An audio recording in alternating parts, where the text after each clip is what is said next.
Tell me more about Bianca. I'm not making any promises here. Ask. So how long have the two of you been together? Well, if you want to split hairs, we're not. Usually there's a continent between us at all times. We write letters. Now and then we manage to meet up. I don't know if that's together. Shit, it's been what, 15 years? Great. Now I feel old. Thanks. What makes the Merchants Guild such a danger to her? Well, to be fair, it's more of a danger to me. Technically, we're not supposed to be within 300 leagues of one another.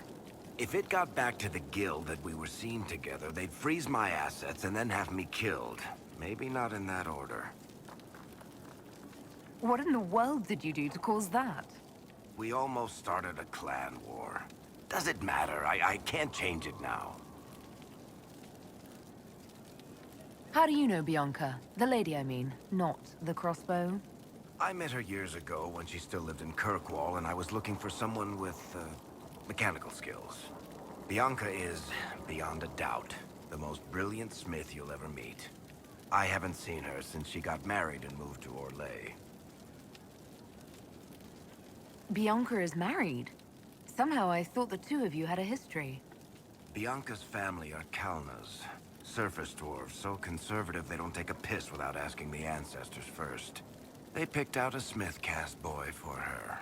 Wealthy, respected, has a great anvil collection. The perfect husband. I heard the wedding was lovely.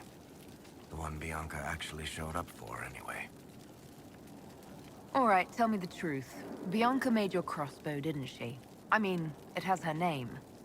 It's not that simple. The Carta thinks my Bianca was a freak success by a Carta inventor who could never duplicate it. If they thought anyone else was involved, someone who could make one work, things would be bad. So, I really can't tell the story. I don't want any more blood on my hands. I guess that's it for now. Sure. I'll be here. Need something? Or are you just here to admire the dwarf? Tell me the truth, Varric.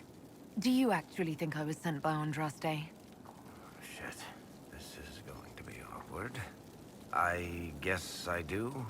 Either you're guided by the hand of some higher power, or you have the worst luck.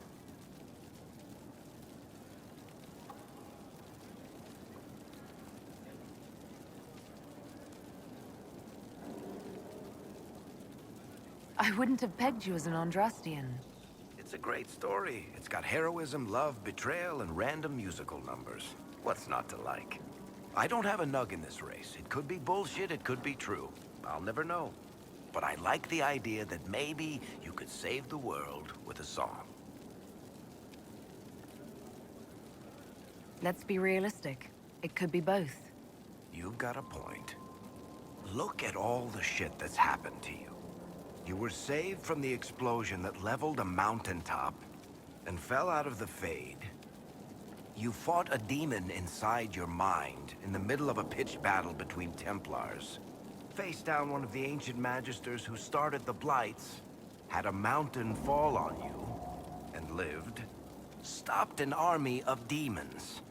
One of those things would be impossible. All of them together? That's a miracle.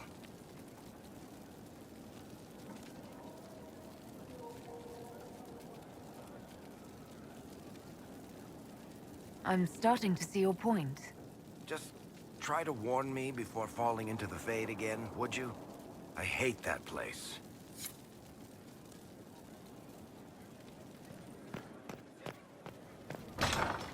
No problem.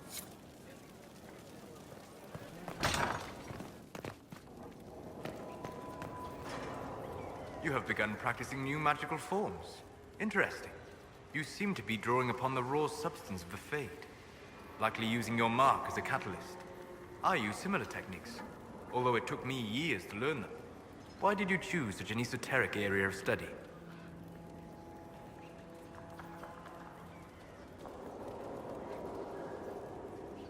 I hoped that studying such magic would help me better understand the Fade.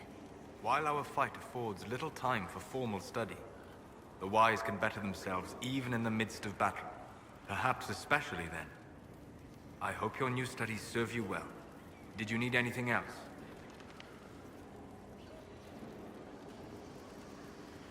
I'd like to know more about you, Solas. Why?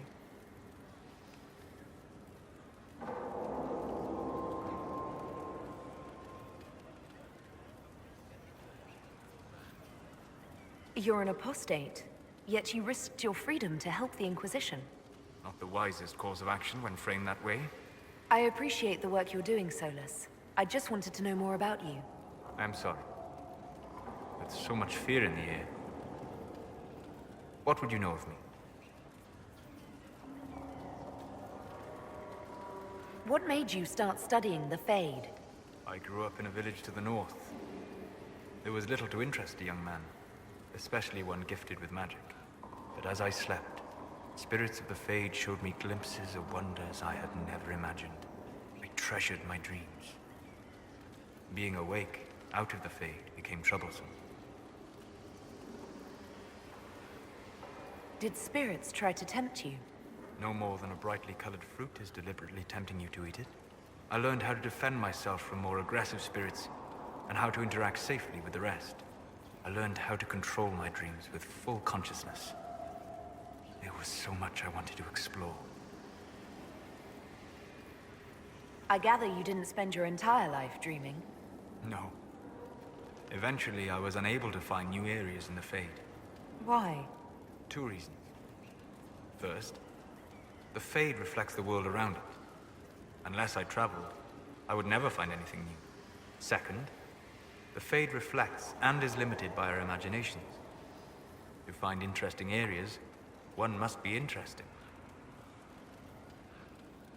Is this why you joined the Inquisition? I joined the Inquisition because we were all in terrible danger. If Corypheus destroyed the world, I would have nowhere to lay my head while dreaming of the Fade. Ah. Inquisitor, that is why I joined, not why I stayed.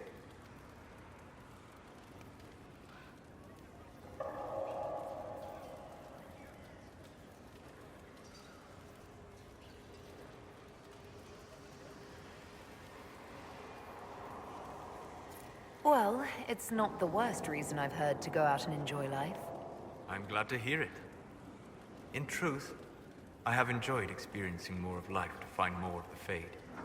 How so? You train your will to control magic and withstand possession. Your indomitable focus is an enjoyable side benefit.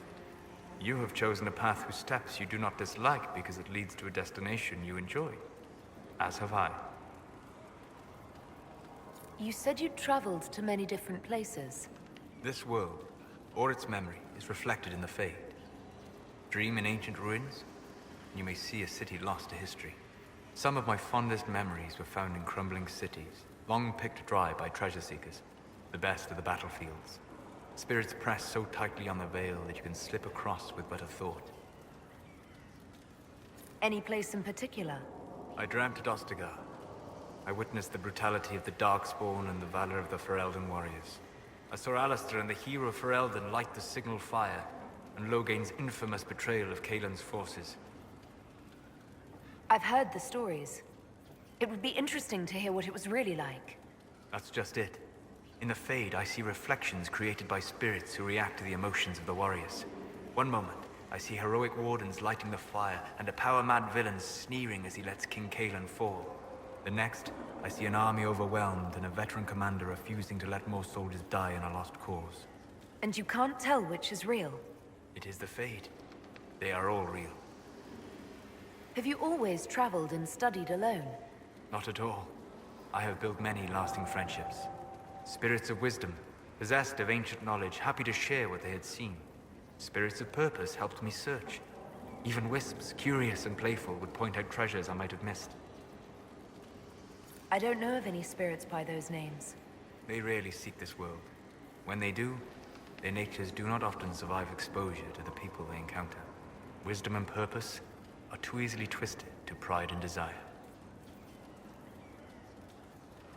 You're saying that you became friends with Pride and Desire demons? They were not demons for me. Meaning? The Fade reflects the minds of the living. If you expect a spirit of wisdom to be a pride demon, it will adapt.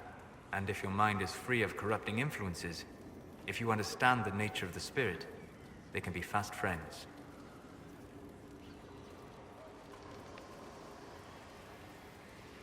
You trust these spirits not to possess you the first time you accidentally make a wish?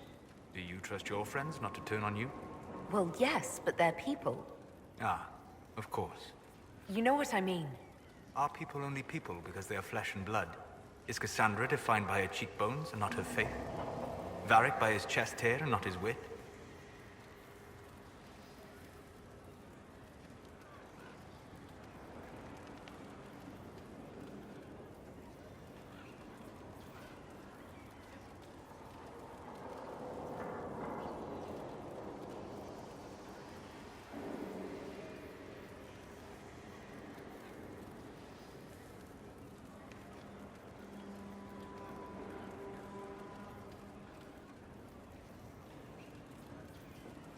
They're not defined by their bodies, but they do have bodies. You need one to be a person.